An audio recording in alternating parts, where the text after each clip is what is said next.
Right, we are discussing chemical bonding and welcome to the session of hybridization. Well, this is a hypothetical theory which I am introducing from last two sessions to you, right? And what is the basis of this theory? You must be understanding this, and as far as today's session is concerned, we will be actually checking out how to calculate pi pp bonds and pi dp bonds, which will be a definite question which you can bank on if you're writing an exam, right? So to go there, actually you should understand 5-6 points. Number one, why are we introducing the concept of hybridization? Why did we do that in the first place? Remember that why are we doing this is because to have a better directional properties to the orbitals. So I say the atomic orbitals are not having that much directional properties as the hybrid orbitals will be having. And remember that, so to get better directional properties, we are actually introducing the concept of hybridization. Well, I wanted to remind you that hybridization is not a method of preparation for compounds. So we are discussing the concept of hybridization, and a student who wanted to get into the complete details of hybridization must understand 5-6 points. The first and foremost thing is, why are we introducing the concept of hybridization? The necessity to introduce. That's number one. Well, I would like to answer this question in this fashion because previously we had valence bond theory proposed by Linus Pauling. Right? In that, everything was going great. Right? No one can explain better than Linus Pauling in the valence bond theory the diatomic molecules. But there are some serious drawbacks. In fact, I consider some of the drawbacks to be absolutely silly. And I sometimes think that how did he even didn't consider this seriously, right? And these serious drawbacks lays the foundation for getting ahead with what? The concept of hybridization. So what are the serious drawbacks? The biggest serious drawback is because one of the merits of a valence bond theory is introduction of the concept of overlapping. The concept of overlapping was introduced to explain from where does the strength of the covalent bond is derived from. So in the process of explaining the concept of overlapping, there was one biggest flaw, that is, the p orbital's projection onto s is absolutely not fixed. Some of the orbitals like p, d and f projections onto s, they are not absolutely fixed. See, what happens is the p orbital, when it's coming onto the s for overlapping, from which direction it should come is absolutely not fixed. Right, it can come acute, it can come perpendicular, it can come obtuse or 70 degrees or 60 degrees. The direction in which the p orbital need to overlap with the s orbital is absolutely not fixed, which seemed to be a serious flaw, right? And the second one is, the triatomic molecule, the polyatomic molecules structures have been never touched upon by the valence bond theory proposed by Linus Pauling. So he was only restricting himself to diatomic molecules like fluorine, oxygen, nitrogen, HCl, HF, etc. But if you come to the triatomic molecules like beryllium chloride, ammonia, water, methane, ethane, all these compounds, sulfur dioxide, sulfur trioxide, you name any compound which has 3 atoms minimum, where the bond angle kicks in. If you ask Linus Pauling, could you be explaining all this? I think he's not only failing but miserably failing. So this lays the foundation for us to basically check out with what? Hybridization. Propose another theory where we can cater to explaining the bond angles of the molecules which are already there. So I want the students to be a bit conscious what I'm telling, that the valence bond theory or the hybridization, these are not methods of preparation, please. They are not methods of preparation. They are basically catering to explain the bond angles of the molecules which are already prepared, which are already there. These are not methods of preparation. These are not methods of preparation, mind you that, right? So we need a theory which can explain the structures, shapes, bond angles of the polyatomic molecules which have been never touched upon by Linus Pauling. Even he touches also, he would not be in a position to explain, right? So these two are the serious flaws. Number one, the projection of the p onto s is absolutely not fixed, which we need to fix it through what? Hybridization. Second is, whenever a polyatomic molecule is dealt with, or whenever p orbitals are involved in bonding, the bond angle remaining to be 90 is something ridiculous and silly which we will not agree, because In ammonia, the p orbitals are involved. In water, the p orbitals are involved. In phosphine, the p orbitals are involved. In H2S, the p orbitals are involved. If you say that the bond angle is 90 for all these compounds, it is ridiculous and laughable, right? So it is absolute necessity that we need to have the concept of what? Some concept which will explain and cater to the bond angles of these polyatomic molecules. That's why we are here discussing what? Hybridization. Right? So that lays the basis for what? The necessity for hybridization, because valence bond theory has some failures. Not only failures, serious failures. Now coming to hybridization, one big thing is hybridization gives you a better directional properties for orbitals. And these orbitals are hybrid orbitals. So if you wanted to compare an atomic orbital versus a hybrid orbital, atomic orbital versus hybrid orbital, I would like to choose this because it has a better directional properties. It has a better directional properties. It has less directional properties, less directional property compared to what hybrid orbitals. You must understand. Now what do you mean by this directional orbitals is, remember that everything is fixed in advance, fixed before bonding itself. What are fixed? The bond angles, the shapes are all fixed. That's what I mean by better directional properties. Before bonding itself, the bond angle is fixed, the structures are fixed, and everything are sitting in position, and then you are actually calling, the partner for what? Overlapping, you must understand, right? So I prefer having a theory which will give us better directional properties, that is hybrid orbitals, you must understand. In atomic orbitals, we always have some issues, like you have your s orbital onto which the p is coming. It can come in this position, it can come in this position, it can come in this position, it can come in this position or this position or this position. So these things are cropping up at the time of bonding, you must understand. At the time of bonding, because you don't have the directional properties, you must understand that. So in this case, it's exactly opposite. Everything is fixed before bonding. The bond angle is fixed. I'm sitting in a better direction and everything is fixed. Bond angle is fixed, structure is fixed. Then I ask my partner to come and overlap. At the nick of the moment, 11th moment, when the partner has arrived for bonding, you cannot have the directional issues like this. That's what happens in atomic orbitals. That's what is a serious drawback of what? Valence bond theory. So hence I propose to you hybridization, right? This is what we are telling.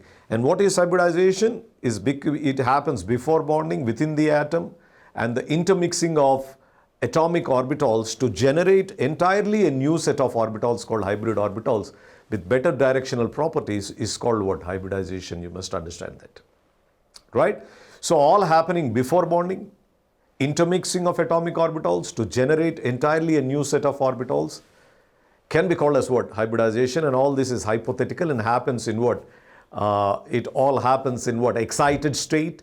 And all the rules applicable for atomic orbitals are also applicable for what? Hybrid orbitals. Like the Hund's rule is applicable for degenerate p orbitals or d orbitals. Here also, the Hund's rule will be applicable for all the hybrid orbitals, because the hybrid orbitals are also degenerate. You must understand this.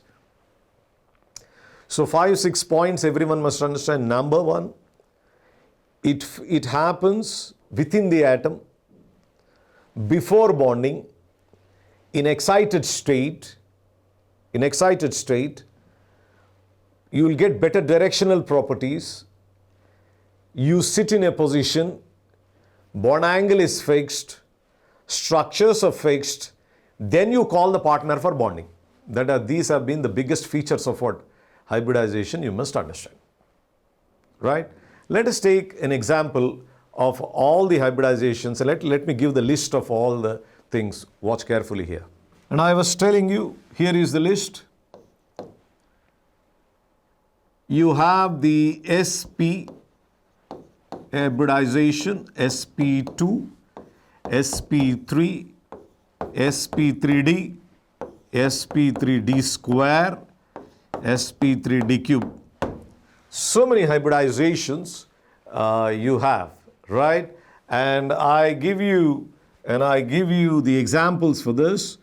This is acetylene C2H2, and you have your beryllium chloride as an examples, and the bond angle is basically 90 and the shape is basically linear.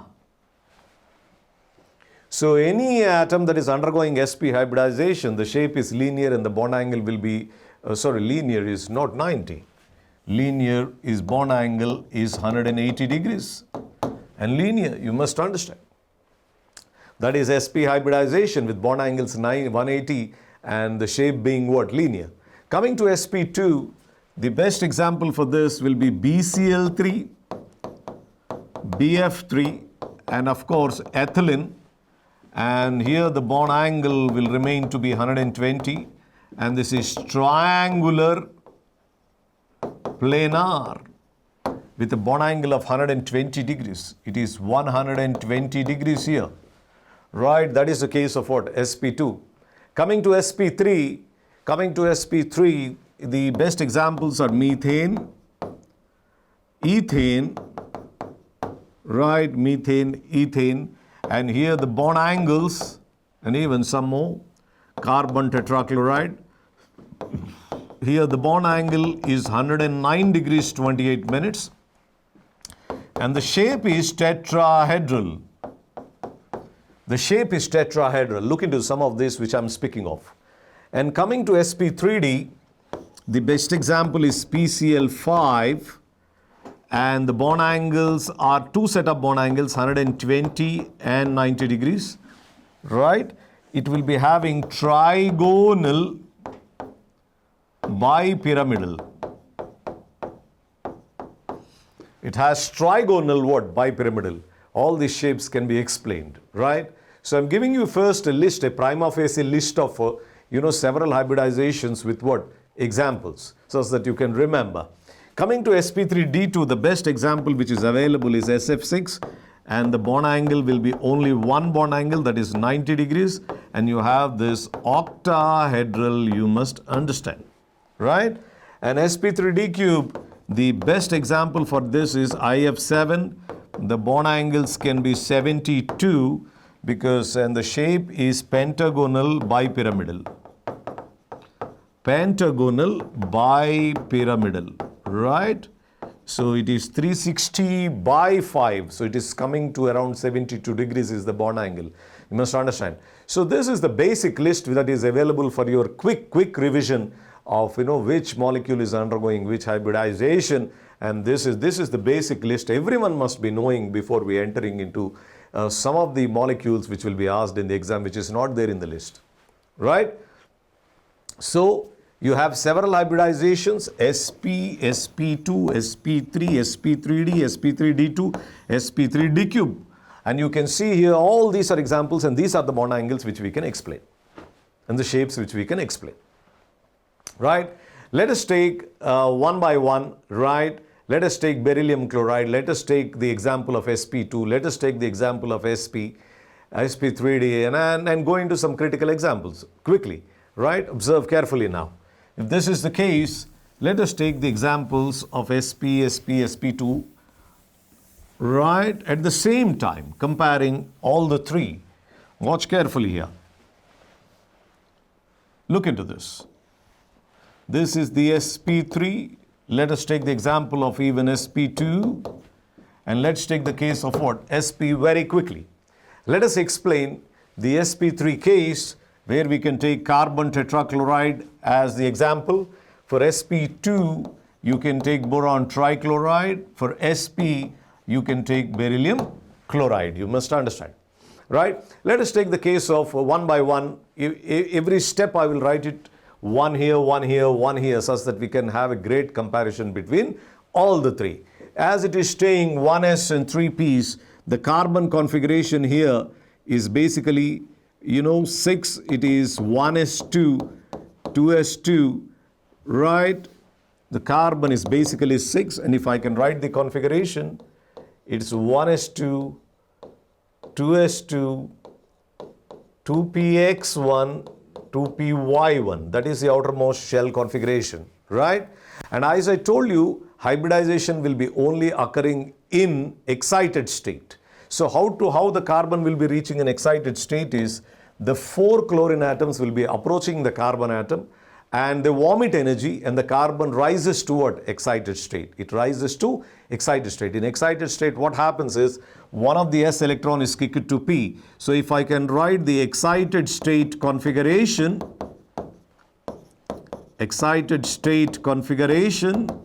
then it looks like this: carbon, which is 6, which is 1s2, 2s1, x1, y1 and z1. That is the excited state configuration, you must understand.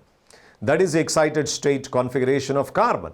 Now, after excited state, you just can't call your partner for overlapping. First, you need to get hybridized, right?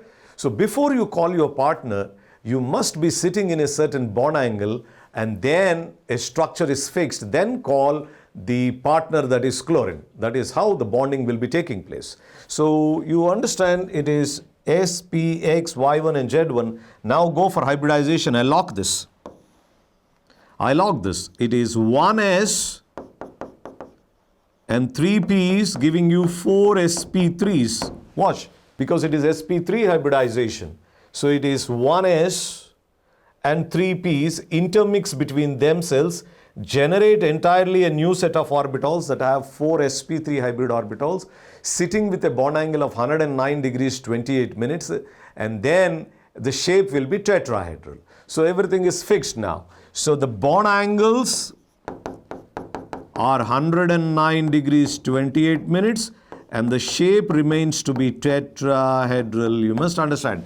And the structure of this will be now like this. Look into this. This is how the carbon tetrachloride looks like. This is 1 sp3, 2 sp3, 3 sp3, 4 sp3. The tails are important. You must understand. These are the 4 sp3s which are ready for carbon. And in all these, you have 4 electrons. Let us distribute 4 electrons. 1, 2, 3, and 4. So these 4 sp3s which I have drawn here, 1 sp3, 2 sp3, 3 sp3, 4 sp3. And now let us invite the partner, that is chlorine. And chlorine configuration, if you write it, chlorine is 17. So it is 1s2, 2s2, 2p6, 3s2, 3px2, 3py2, 3pz1. So you can see here the unpaired electron in chlorine only is in 3pz. Remaining all are paired. You can see paired, paired, paired, paired, paired, paired. This has only unpaired electron. And the unpaired electron is there basically in a p orbital which has a dumbbell shape, right? And you have such 4 chlorine atoms. You have 4 chlorine atoms, right? And each chlorine atom is having an unpaired electron inward, 3pz. So invite 4 chlorine atoms. Now they are approaching to have a bond, because now I am in a position. The position is 109 degrees 28 minutes. Now no one can stop us. Bond angles can be fixed. The structures can be determined. Call the chlorine atoms. They are coming. And when they come, here is how they are coming. Slim and trim. They are slim and trim. That is the 3pz of fluorine. 3pz of chlorine. 3pz of chlorine, right? And this is sp3 and this is p. So it's basically the bond is sp3p sigma, head-on overlap. It's basically a head-on overlap. So if I can even write down the Lewis structures for this, here is the carbon, this is the chlorine, and this bond is a sigma bond, which is a result of sp3p sigma. sp3p sigma. Now come on to the other one. You have the other chlorine coming out, and then you have your slim and trim. Here is another sigma bond, which is again sp3p sigma. So I have another bond that is for chlorine. This is sigma, and it is the result of sp3p head-on overlap, right? So that is done. So you call another chlorine, and then again you overlap. This is what it is, sigma bond, and it is again sp3p sigma. You must understand. So I have another chlorine which is coming down. This is sigma, and this is again the result of sp3p sigma, right? And I have another chlorine which is coming here and then forming a bond sigma. So finally this is what it is, sp3p sigma, that is the chlorine. And then now the structure is, you can see here, you can see the structure is basically tetrahedral. It's basically what? Tetrahedral. That is how we explain the formation of what? Carbon tetrachloride. Let us actually have a brief of very quickly what we have done. This is the carbon which has this configuration 1s2, 2s2, 2px1, 2py1, 2pz0. That is a ground state configuration. Now you must be getting into an excited state to participate in bonding. It is a common sense. You can't participating in a bonding in a ground state, right? How do you get into an excited state is the issue. So in carbon tetrachloride, all the 4 chlorine atoms are approaching the carbon. And when they approach the carbon, they are vomiting energy. The vomited energy is taken away by the carbon and in quantums, and then it rises to what? Excited state. And it goes to what? Excited state. And in the excited state, one of the s electrons of carbon are kicked to the vacant 2pz orbital. Right? Vacant 2pz orbital. So you have 4 unpaired electrons in the excited state. 1, 2, 3, and 4. Now I am in an excited state. Since you are in an excited state, you cannot straight away participate in bonding. First, intermix. Go for hybridization. Right? What are involved in hybridization? 1s and 3 p's, because it is sp3. It is 1s and 3 p's giving you 4 sp3s. 1s and 3 p's giving you 4 sp3s. Once you intermix, then the bond angle is fixed for you before bonding itself. You can see here bond angle is 109 degrees 28 minutes and the shape is what? Tetrahedral.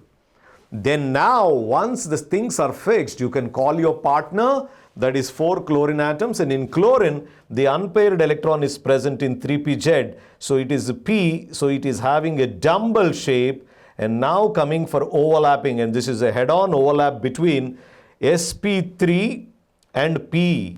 So since it is head-on, it is a sigma bond. Similarly, this is 1sp3, this is not p, it is sp3. It is sp3 and p, sp3 and p, sp3 and p. So you have 4 sigma bonds formed for carbon tetrachloride. This is how the Lewis structure will be looking like. You must understand that, right? So that is about what? Carbon tetrachloride, you must understand. So if I can draw the diagram properly to you, this is how the carbon tetrachloride will be looking like. Watch carefully here. So we are taking the case of CCl4. The central atom is carbon and it undergoes sp3. So 1s, 3p's giving you 4 sp3 hybrid orbitals. Bond angle 109 degrees 28 minutes. Shape will be tetrahedral. So if I can write the 4 sp3s here, this is how the carbon tetrachloride will be looking. This is the hybrid orbitals of the carbon. You should draw the tails, please. And this is sp3 combining with the s of p of chlorine. So it is basically sp3p sigma. Similarly, you can have a p orbital here. So this will be sp3p sigma. Similarly, you can have this, which is sp3p sigma. Similarly, you can have this sp3p sigma. So you can see here, and this is how the Lewis structure will be looking like. This is the carbon, this is Cl, Cl, Cl, Cl, and you have 4 sigma bonds resulting from sp3p overlap, you must understand. sp3p overlap, you must understand. That is about what? An sp3 hybridization, right? Let us take the case of sp2 now. Let us take the case of sp2, right? And then we go for sp. Now in sp2, the boron is the central atom. The boron is the central atom. And if I can write the electronic configuration of boron, which is 5, it is 1s2, 2s2, 2px1, y0, z0. This is the outermost shell. So it has total only 5 electrons. So in which p has 1, y is 0 and z is 0 because we don't have what? Electrons. Right? That is the ground state configuration. As I said, to participate in hybridization, you must be in excited state. And how do you get into excited state? The 3 chlorine atoms are approaching the boron, and in the process they vomit energy. That vomited energy is taken away by boron and rises toward excited state. Then what happens? One of the s electron is kicked to p. So if you look into this is the ground state configuration. This is the ground state configuration. The GSC of boron, which is 5, is 1s2, 2s2, x1, y0, z0. This is the ground state configuration. You must understand, total 5. Now in excited state, one of the s is kicked toward p. If I can write it, then I write the excited state ESC of boron. Then it is 1s2, 2s2, 2s1 because 1 has been kicked out.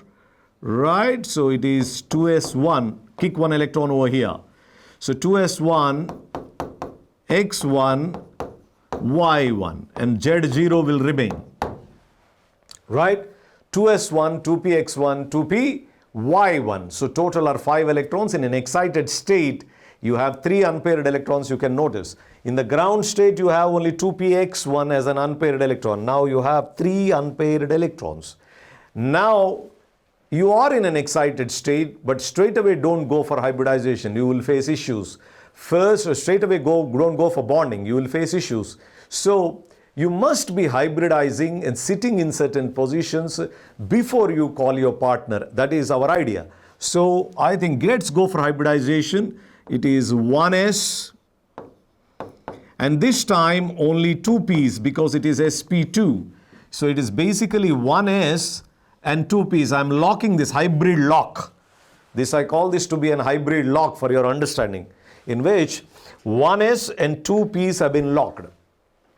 1s and 2 p's have been locked, and then 1s and 2 p's will give you 3 sp2 hybrid orbitals. And the bond angle now remains to be 120 degrees and the shape is triangular planar. You must understand it's a triangular planar. You must understand that the shape is fixed. And if I can draw the diagram for the 3 sp2s, 1s and 2p is giving 3 sp2s, this is how they look like.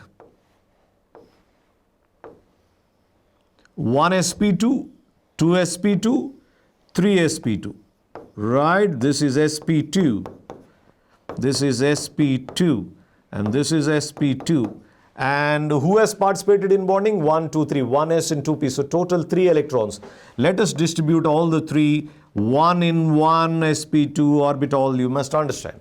Now I am ready. Now I am ready. Ready for what? Bonding.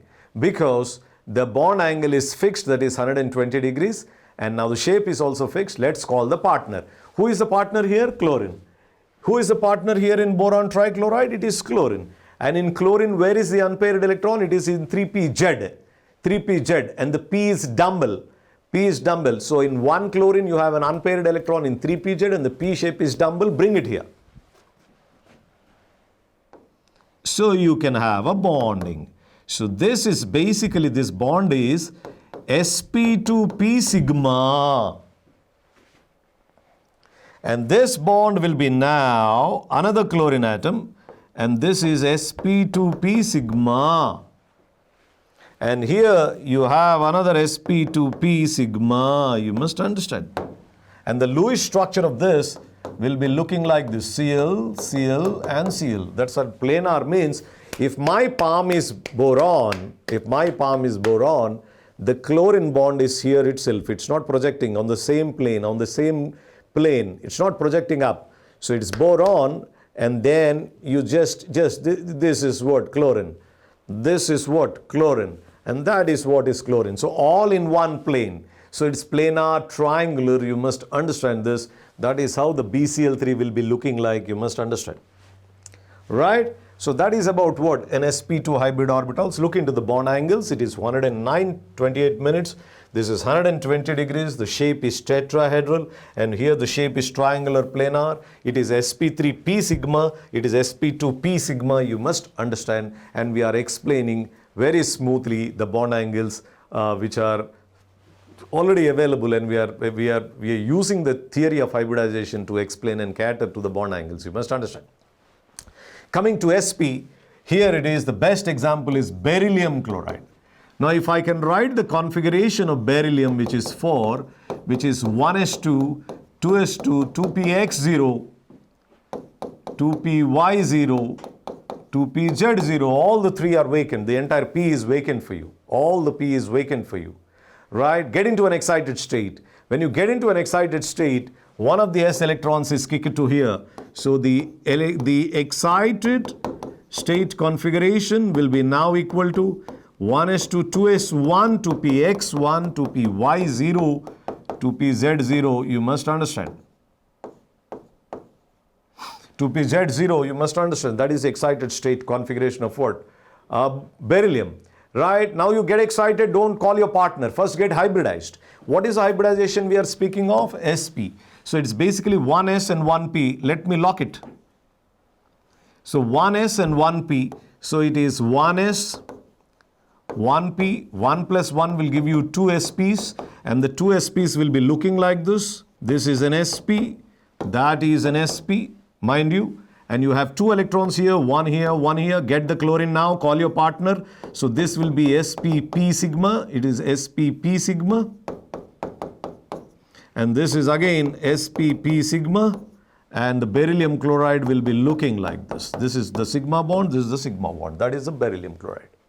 So smoothly we explained beryllium chloride, which was struggling in case of what? Valence bond theory, where he was telling the projection of P onto S is not fixed. The projection of P onto S is not fixed. What to do? These things have not arrived here. You can see here straight away 2 SPs have been formed, and the SPs are sitting at a bond angle of what? 101 and 180 degrees centigrade. Sorry, the 180 degrees. And then the bond angle is fixed and the shape is basically linear.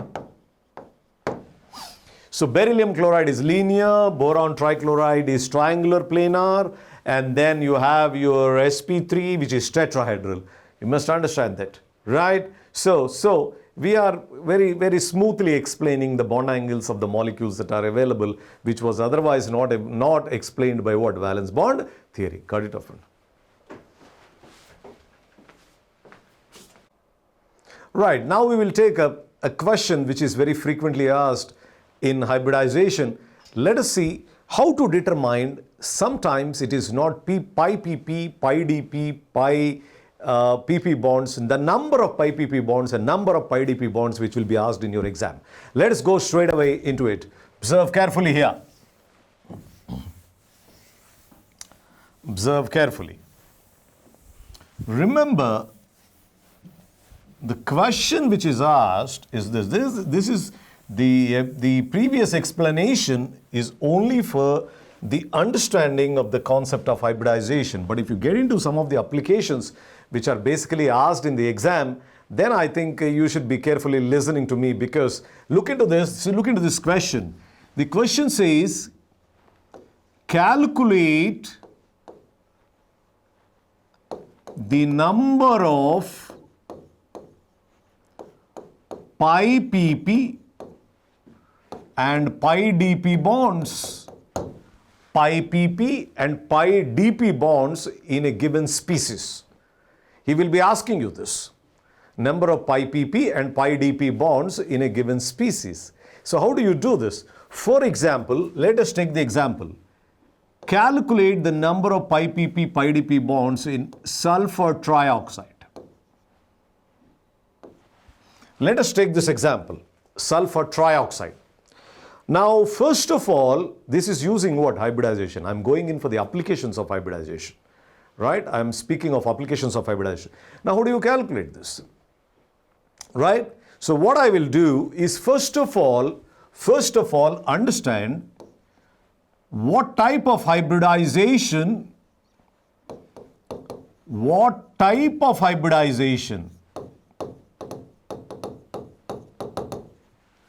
is in sulfur trioxide. What type of hybridization is taking place in sulfur trioxide? You must understand. What type is it? Is the issue. Now how do we do this? We have a formula. H is equal to half into V plus M minus C plus A. This is the formula to judge the type of hybridization in a particular compound, right? Then let us do it. Then it is H is equal to half into V is the number of valence electrons that are present in the central atom. If you don't want it to count the number of valence electrons, the only way is you should know the group number. And here the central atom is sulfur, so the group number is 6. Or if you want to write the configuration, you can check out the number of electrons that are present in the outermost shell. You'll get it to be what? 6. So the group number of sulfur, which is belonging to the oxygen family, is 6. And look into this. This is 6 plus M represents number of monovalent atoms. Number of monovalent atoms. Now what are the number of monovalent atoms in chemistry? It is nothing but the number of hydrogens or halogens attached to the central atom. Number of hydrogens or halogens attached to the central atom. What is the central atom here? Sulfur. How many hydrogens are there in sulfur trioxide? Absolutely 0. There are no hydrogens. There are no halogens attached to the sulfur, so it is 0. Is it a cation? No, it doesn't have a charge. Is it an anion? No, it doesn't have a charge. So ultimately H is equal to 6 by 2, that is 3, that is sp2. First and foremost, if someone is asking you find out the number of pi pp and pi dp bonds, the thing you must understand is you should know what is the hybridization that is taking place in it. And of course, to determine the hybridization, use the formula H is equal to half into V plus M minus C plus A. You'll get it to be what? An sp2 hybridization, you must understand. Once this is fixed, let us start writing the draft. We'll push this to that side. If anyone is having doubt, you can actually calculate using this formula. H is equal to half into V plus M minus C plus A. So here H is equal to half into, look into this. H is equal to half into V plus M minus C plus A. So here in each case half into sulfur belongs to 6 group. No monovalent atoms, no anion, no cation. So H is 3. H is 3, it is sp2. You must understand H is 3, it is sp2. Because H is 2, it is sp3, sp2, 4, sp3, 5, sp3d, 6, sp3d2, 7, it is sp3d3. This was told for you in the previous session. So if I calculate the number of hybrid orbitals or the H value in sulfur trioxide, it is basically coming to be 3. 3 means it is nothing but what? sp2 hybridization. You must understand that, right? You can actually cross check if it is there because it is H is 3. It is of course what? sp2. Now what I will do, I'll start writing the draft, right? Look into the draft. Look into this. The ground state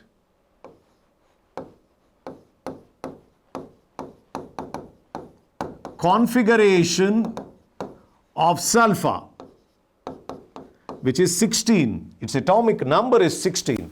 So if I can write the electronic configuration of it, it looks like this. 1s2, 2s2, 2p6, 3s2, 3px2, 3py1, 3pz1, you must understand. But remember, a third shell, which is the outermost shell here, this is the third shell. This is the outermost shell here. That is the third shell.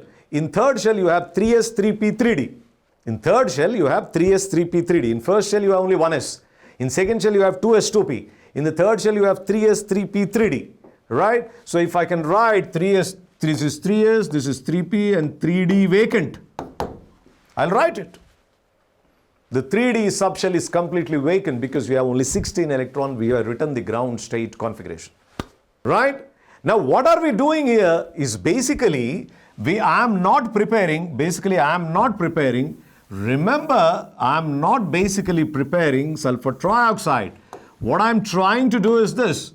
This is how the sulfur trioxide looks like. This is already there. That is already there. Now I have to explain how these three, this is a sigma bond, so you have 3 sigma bonds and 3 pi bonds.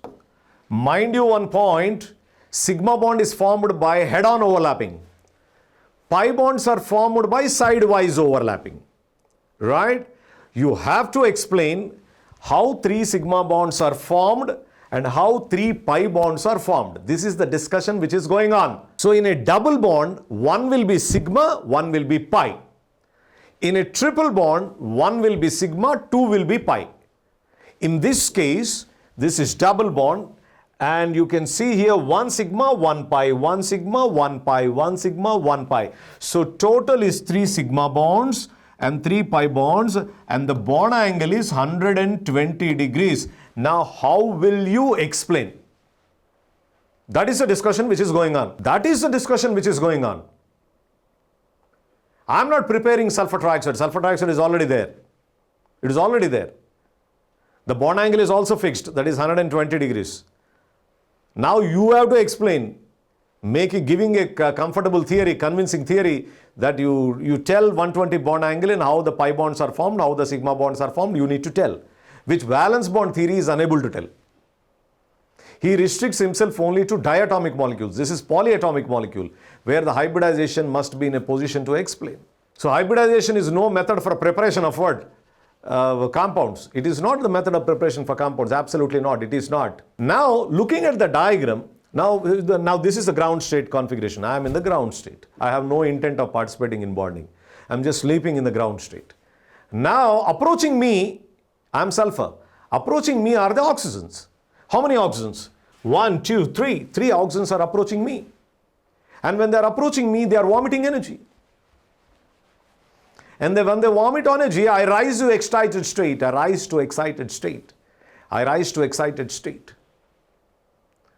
Common sense is suggesting that each oxygen will be forming 2 bonds in chemistry. Each oxygen will form 2 bonds in chemistry. In these 2 bonds, the oxygen invested 1 and the sulfur invested 1. Oxygen invested 1 and the sulfur invested 1.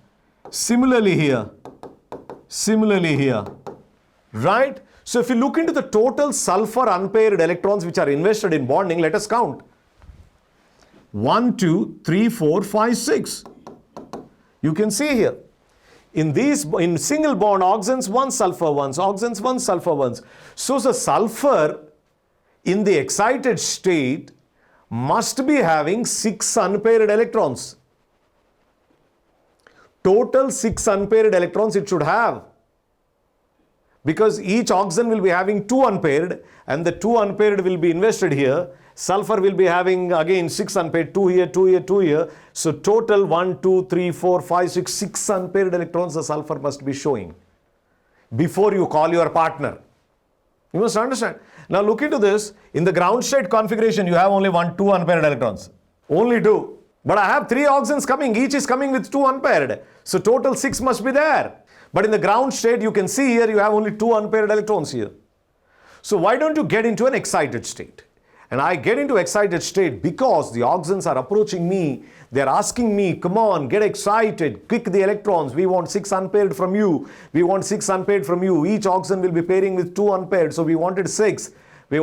All the 3 oxygen atoms are pressurizing me, vomiting energy. I am eating that energy and rising to what? Excited state. You must understand. So when I rise to excited state, excitation will be slow. You just can't write an excited state to that state. Slow excitation takes place. Now what is slow excitation? Look here. This is the first excited state configuration. The first excited state configuration where one of the p electrons are kicked here. So if you look into here, one of the p kicked there. So if I can write it only the outermost configurations, it is 3s2, 3px1, 3py1, 3pz1 and 3d0. So now in the first excited state, I have 3 unpaired. In the first excited state, I had only 2. Now, sorry, in the ground state, I had only 2. But getting into the first excited state, I got 2 unpaired electrons, 3 unpaired electrons. Look here, 1, 2, 3. But that's not enough for me. 3 oxygens are approaching me. And each oxygen is demanding 2 unpaired electrons because it has 2 unpaired electrons. So all the 3 oxygens coming together, demanding 6 unpaired electrons. So I'm getting into an excited state and slowly I'm doing it. In the first excited state, 3 unpaired have been approached. Now the second excited state, this S is also kicked to D. So this is 3s1, 3px1, 3py1, z1 and 3d1. Now count. Right? So you can see here 1, 2, 3, 4, 5. So remember, we need to have 6 unpaired electrons, right? In the ground state, you have only 2 unpaired electrons. In the first excited state, one of the p electrons is kicked to D. Sorry, it is to D. Right? So one of the p electrons must be kicked to D. So 3d1. Let me write the compartment here rather. Let me write it properly. Let me write it the first excited state configuration. I write only the outermost configurations. It is 3s2. Now 3px2 has become 3px1 because I am kicking 1 electron. Watch carefully here. 3pz and the D has 5 compartments. Right? 1 I kicked here. Watch carefully here. 1 I kicked it here. So the X is now kicked toward D. So you have 1, 2, 3, 4 unpaired electrons, not 3. Not 3. I withdraw, I pardon what I said earlier. But remember that in the first excited state, one of the p electrons is kicked toward D. So you have 4 unpaired electrons. 4 unpaired electrons in the first excited state. But it is not enough. It's not enough. It's absolutely not enough. 3 oxygens are pressurizing me. Each is getting 2 unpaired electrons. So they demand from me 6 unpaired electrons and they are forcing me to get into another excited state. So if I go to the second excited state, then this also is kicked over there. So you can see here 3s1, 3px1, 3py1, 3pz1 and then in the D where you have 5 compartments, 2 are there now. One of the S is kicked to D. Here one of the P is kicked to D. And now count the total number of unpaired electrons which we have it here. Total number of unpaired electrons, if you see, 1, 2, 3, 4, 5 and 6. 6 unpaired electrons we have. Now I am ready. It is 6 unpaired electrons. I am ready. And since I am in the second excited state, I don't call my partner right away. Before that, I would like to go in for hybridization. I want to go in for hybridization. And how to go into hybridization? I need to calculate, as I said, this will be undergoing sp2. So in sulfur dioxide, it is basically sp2 hybridization, because if I calculate this, if I calculate the hybridization in sulfur trioxide, which is H is equal to half into B plus M minus C plus A, this is equal to half into group number of sulfur is 6, number of monovalent atoms are 0, it's not a cation, it's not an anion, it is 6 by 2 which is 3, 3 is sp2 because H is equal to 3 is sp2, you must understand H is equal to 3 is sp2, H is equal to 3 is basically sp2 hybridization, it's fixed. So in sulfur trioxide, it's basically sp2 hybridization. So I am now in the second excited state, and I have 6 unpaired electrons. Oxygens are approaching me. Then before they approach me, I go for hybridization, that is sp2. So let us lock it. Sp2 hybridization is 1s and 2p's. 1s and 2p's. So if I lock it, this is the hybrid lock. That is the hybrid lock. And outside the lock, you have 3 unpaireds. 3 unpaireds. This is pure. These 2 are also pure D. This is pure P. So what is pure? The one which does not participate in hybridization can be called as pure orbital. So you have only 1s and 2p's participating, 1s and 2p's. How do we know that? Here we have a formula. In sulfur trioxide, sulfur belongs to 6th group. Number of hydrogen monovalent atoms like hydrogen and halogens attached to the sulfur are 0. So it is 0. It's not a cation, so 0. It's not an anion, it's 0. So H we got 3, it is sp2. If it is sp2, it is here 1s and 2p's. That's all. This is pure P, this is pure D. Now if I can write it, 1s and 2p's, you get 3sp2 hybrid orbitals. 3sp2 hybrid orbitals, if I can draw, sp2, sp2, sp2. This is pure P. And these 2 are pure D's. In pure P, you have 1 electron. In pure Ds, you have 2 electrons. And this hybrid lock has 3 electrons. So 1, 2, 3. Now total 6 unpaired electrons are ready. Now I'm clapping and call the oxygens. Come on now. Come down now. Please come. When the oxygens come, let us write the electronic configurations of oxygens. Now each oxygen electronic configuration is 8. So 1s2, 2s2, 2px2, 2py1 and 2pz1. Look into this. Each oxygen has 2 unpaired electrons. First one oxygen comes, right? And look at the, I draw the structure also. Here is the sulfur. First one oxygen comes with 2 unpaired electrons in P, 2py and 2pz. One of the 2py has an overlap with this and forms sigma. So I'm reconstructing it. This is the oxygen which came, right, with 2py overlapping with sp2 hybrid orbital, and this is sigma. Look into this. This 2py of oxygen is overlapped with sp2 of sulfur. sp2 of sulfur, resulting in sigma. And you might ask me, what is this 2pz for? What is this 2pz? The 2pz will now undergo a sidewise overlap with one of the p's here. Look into this. This is the pi bond and this is the pi bond which is formed. Remember that this is basically pure P and P which is resulting in pi bond. So one oxygen will bond with one sp2 and one pure P.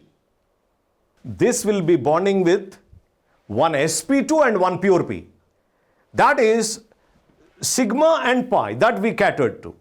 Call the other oxygen. The other oxygen will be having like this, and now you pair up with this. This is resulting in sigma, and then the other one you pair it up here. This will result in pi dp. So the other oxygen is finished, and if I can construct,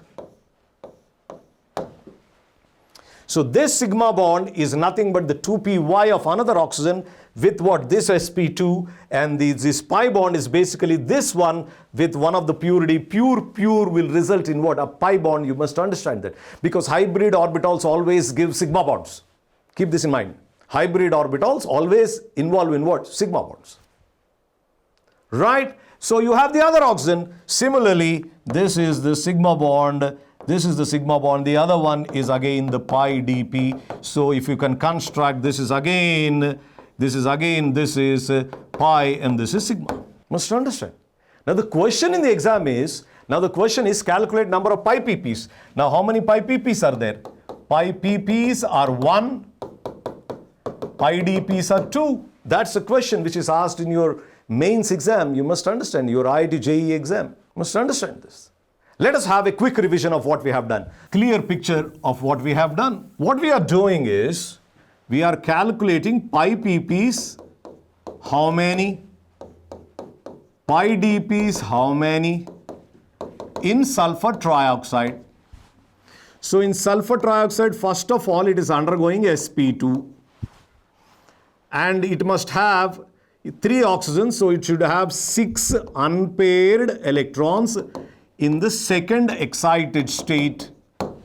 So if I can write the second excited state configuration of sulfur, the outermost excited state, it is 3s1, 3px1, 3py1, 3pz1, and the D will be having even 2 electrons out of the 5 compartments it has. Since it is sp2, lock it, 1s and 2p's. So this is the hybrid lock. And this is pure. And these are also what? Pure. So it is 1s and 2p's will give you 3 sp2 hybrid orbitals. This is an sp2. This is an sp2. This is an sp2. And what is this? This is a pure P because it is left out of lock. What are these two? These are pure Ds. You must understand. So you have these 2 unpaired electrons in D, 1 unpaired electron in P, and the lock has 3. That is the sulfur configuration in the excited state. Which excited state? Second excited state. Second excited state.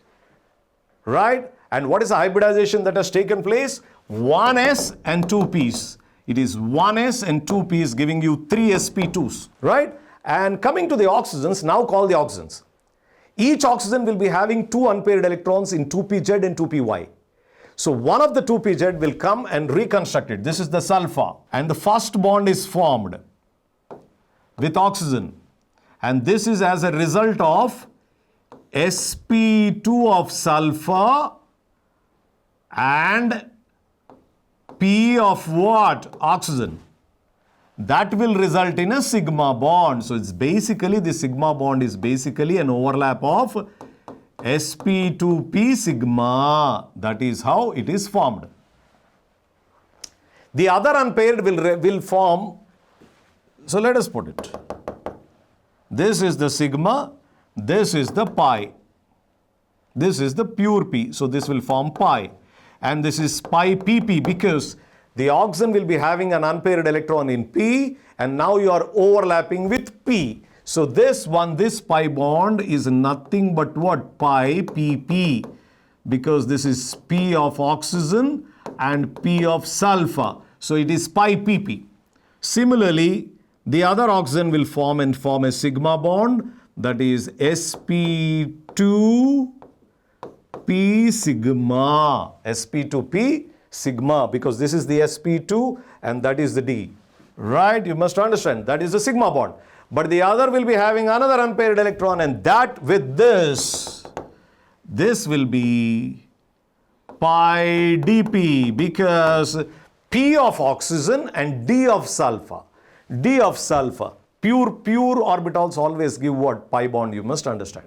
Similarly, the other one you have here, that is oxygen. This will be again a pi dp, and this will be an sp2p sigma. You must understand. So if you count here, you have 3 pi pp's, that is the question, and 1